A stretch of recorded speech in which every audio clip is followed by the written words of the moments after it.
YouTube के true astrology channel by doctor AK Tripathi में आपका स्वागत है। आज हम ट्रांजिट पार्ट 2 के बारे में चर्चा करेंगे। ट्रांजिट में कोई भी प्लैनेट अपने ऑर्बिट में घूमते हुए जो कोणात्मक दूरी बनाता है अपने नटाइल हॉरोस्कोप के प्लैनेट से, हाउस कस्प से, सन से, मून से, असेंडेंट से, 10th हाउस से, 7th हाउस से, 4th हाउस से, अलग अलग हाउस से और अलग अलग प्लैनेट से जो दूरी बनाता है उसका इम्पैक्ट ट्रांजिट में अपन स्टडी करते हैं। एक बात मैं क्लियर करना चाहता हूँ यहाँ कि हॉरोस्कोप, नटाइल हॉरोस्कोप में जो रेडिकल एस्पेक्ट है, जो नटाइल हॉरोस्कोप में जो इरेक्टेड हॉरोस्कोप जो है परमानेंटली, उसमें जो aspect between the planets, between the houses हैं, वो प्राइमरी इम्पोर्टेंस के हैं, वही सबसे इम्पोर्टेंट है। नटाइल हॉरोस्कोप के ऊपर जो एक ट्रांजिट ऑफ प्लैनेट्स का जो एस्पेक्ट है उसको सुपर इम्पोज कर दो। मीन्स नटाइल हॉरोस्कोप पे ट्रांजिट हॉरोस्कोप को सुपर इम्पोज कर दो और उसके बाद जो कंक्लूजन वो आपको ट्रांजिट में पता पड़ेगा। इंटरकनेक्टेडनेस ट्रांजिट में, कि ट्रांजिट में ये ग्रह इस हाउस में है, अभी जो है जैसे जुपिटर टॉरस में चल रहा है और अभी सन कैंसर में है, तो इसके बीच में क्या कनेक्शन है। ऐसे तो there will be 100 of permutation combinations. अब रिजल्ट कैसे निकालोगे, हाउ यू विल कंक्लूड कैसे करोगे। तो मेरे कहने का तात्पर्य है कि सबसे इम्पोर्टेंट तो आपके नटाइल हॉरोस्कोप में जो एस्पेक्ट है उसके ऊपर ट्रांजिटिंग प्लैनेट्स को सुपर इम्पोज कीजिए और उनके एस्पेक्ट आपस में स्टडी कीजिए। राइट।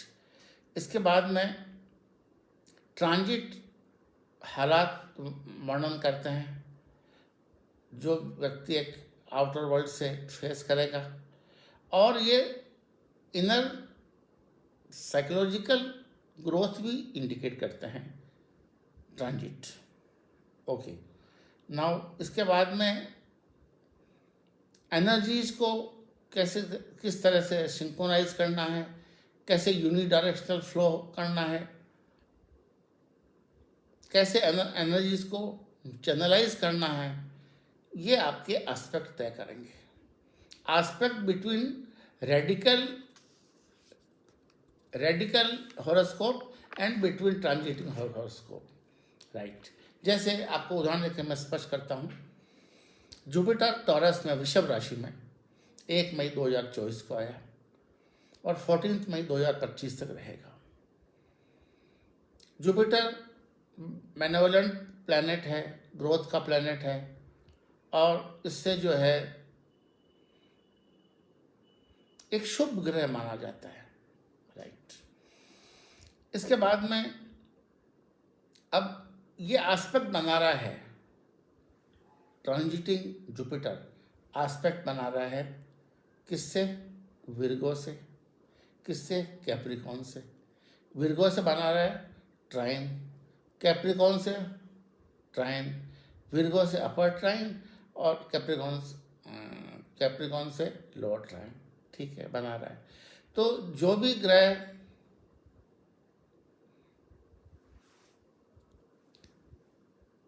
विर्गो और कैप्रिकॉन में टीनेटेड होंगे, या विर्गो और टीनेटेड और कैप्रिकॉन किस हाउस को सिग्निफाई करते हैं आपके प्लान, आपके हॉरोस्कोप में, वो ज़्यादा इम्पैक्ट करेंगे, शुभ प्रभाव डालेंगे।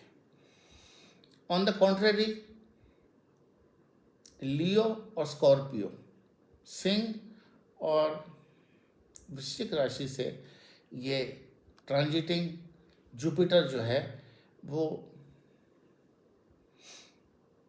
स्क्वायर और अपोजिशन कर रहा है।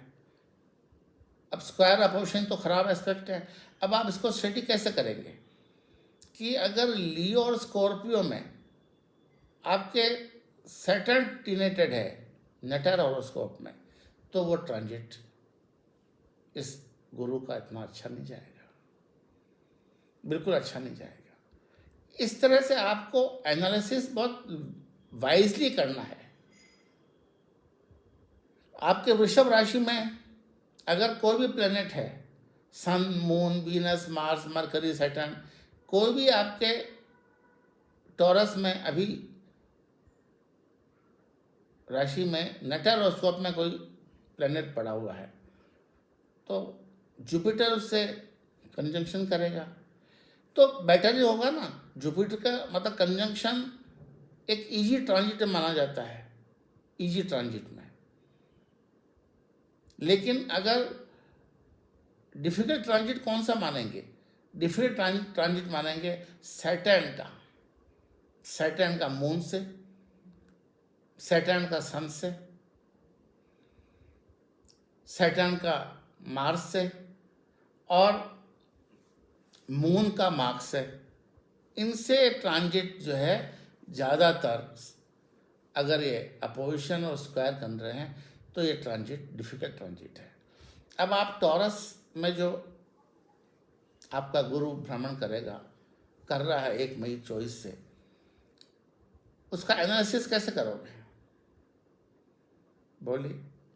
एनालिसिस ऐसे कीजिएगा कि अगर आपके कोई भी प्लेनेट विर्गो और कैप्रिकॉर्न में, कन्या और मकर राशि में अगर sun, moon, Venus, Mars, Mercury, Saturn ये अगर बैठे हुए हैं विर्गो और कैप्रिकॉर्न में, और जुपिटर ट्रांजिट कर रहा है आपके टॉरस में, तो ये आपके लिए अति शुभ होगा, अति शुभ होगा। और अगर प्लेंटी ऑफ प्लैनेट्स, ज़्यादा प्लैनेट्स और पर्टिकुलरली सैटर्न, राहु, केतु आपके लियो और स्कॉर्पियो में हैं, तो ये क्रमशः स्क्वायर और अपोजिशन करेंगे ट्रांजिटिंग सैटर्न से, तो ये आपके लिए इतना शुभ नहीं रहेगा।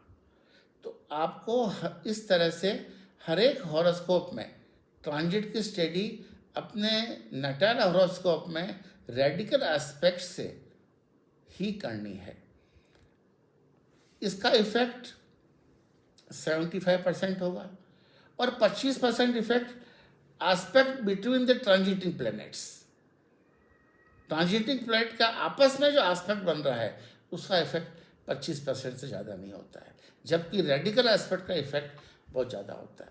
अब आपके यूँ तो ट्रांजिटिंग प्लैनेट्स में अभी आपके टॉरस में जैसे जुपिटर है, फिर मून तो आता रहेगा, सन अभी आ गया था, फिर मार्स आ जाएगा, फिर वीनस आ जाएगा, फिर मरकरी आ जाएगा टॉरस में। तो ऐसे तो प्लैनेट का मूवमेंट हर एक का होता रहेगा। अब कंक्लूड कैसे करेंगे? आप एक तरह का आउटलाइन कैसे स्केच करेंगे कि ये प्लैनेट अच्छा रहेगा या ये ट्रांजिट अच्छा रहेगा?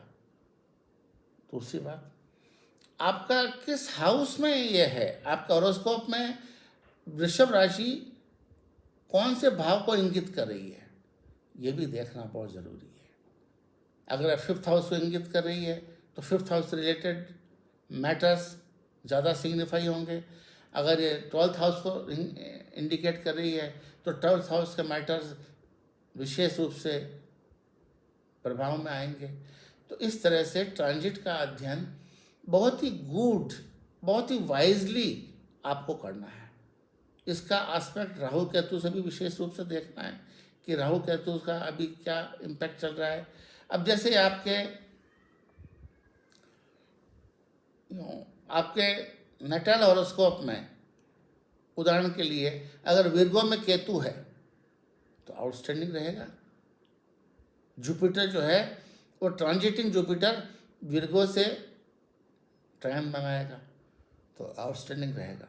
इस तरह से हर एक स्लो मूविंग प्लैनेट का विशेष रूप से वाइजली आप ट्रांजिट की स्टडी कीजिए, तभी आपको उस पर्टिकुलर एरिया के बारे में पता पड़ेगा। अब मैं आपको हर एक वीडियो में अलग अलग ट्रांजिट के बारे में बताता रहूँगा, सैटर्न, राहु, केतु, मार्स, अलग अलग प्लैनेट के बारे में।